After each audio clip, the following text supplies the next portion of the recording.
Mummy जी, मेरे मायके वालों ने ऐसा किया क्या है। मालती जी के घर आज सुबह से ही चहल पहल थी। दिवाली पास आने वाली थी तो घर की सफाई में वह 1 महीना पहले से ही दोनों बहुओं के साथ जुट चुकी थी। आज की चहल पहल का मुख्य कारण तो उनकी बड़ी बहू कीर्ति के मायके वालों का आना था। कीर्ति के मायके से उसके भाई भाभी अपने बच्चों सहित दिवाली का त्योहार देने आने वाले थे।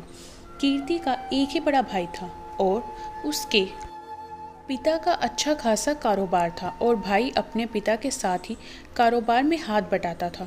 कीर्ति अपने घर में इकलौती बेटी होने की वजह से लाडली बेटी थी और अपनी आर्थिक रूप से मजबूती की वजह से वह कीर्ति को हर बार त्योहारों पर अच्छे तोहफे देते थे और साथ ही साथ हमेशा उसके ससुराल वालों के लिए भी कुछ न कुछ तो अच्छा ज़रूर लेकर आते।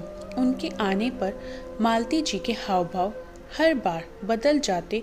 यह बात मालती जी की छोटी बहू रश्मि से छुपी नहीं थी, जिसकी शादी को लगभग 3 साल होने वाले थे।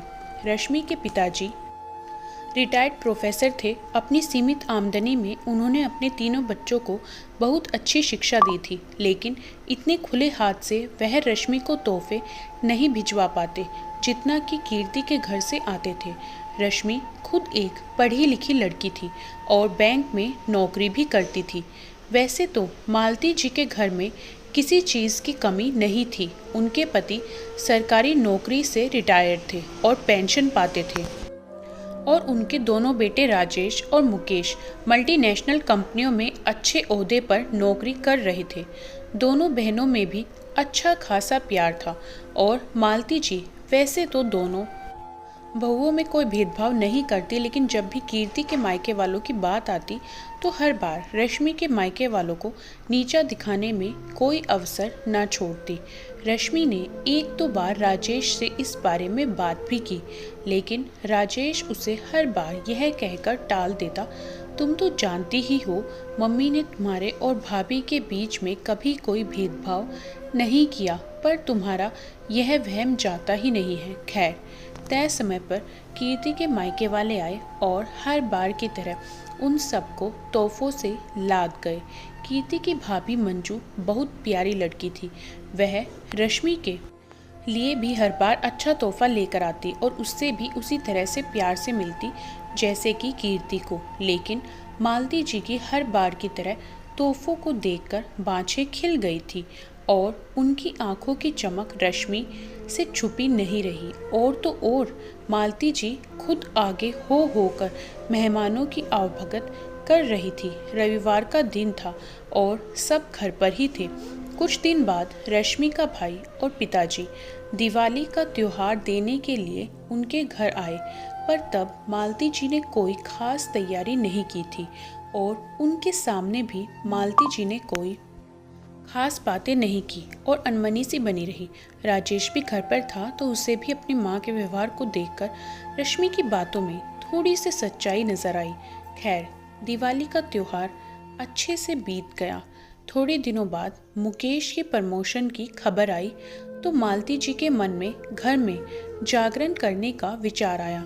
मालती जी ने सोचा कि इस बार एक अच्छा सा आयोजन किया जाए और शहर में रहने वाले रिश्तेदारों और अपने सभी परिचितों को भी बुलाया जाए।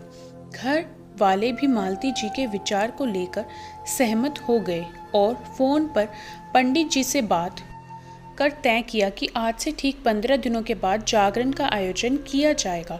जागरण करने वाली मंडली से भी बात कर ली गई। कीर्ति और रश्मि, तुम दोनों भी अपनी तरफ से देख लेना जिसको बुलाना हो, अपनी सहेलियों को भी और अपने नाते रिश्तेदारों को भी। मालती जी ने कहा, मेरी तो 1-2 ही सहेलियां हैं जिन्हें मैं बुलाने का सोच रही हूँ। रश्मि ने कहा, हो, मैं भी ज़्यादा लोगों को नहीं बुलाऊंगी। कीर्ति भी बोली। राजेश और मुकेश ने भी मन ही मन अपने दोस्तों के नाम तय कर लिए थे।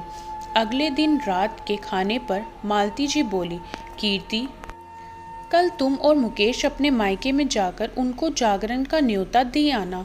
मैं और रश्मि भी रश्मि के मायके हो आएंगे।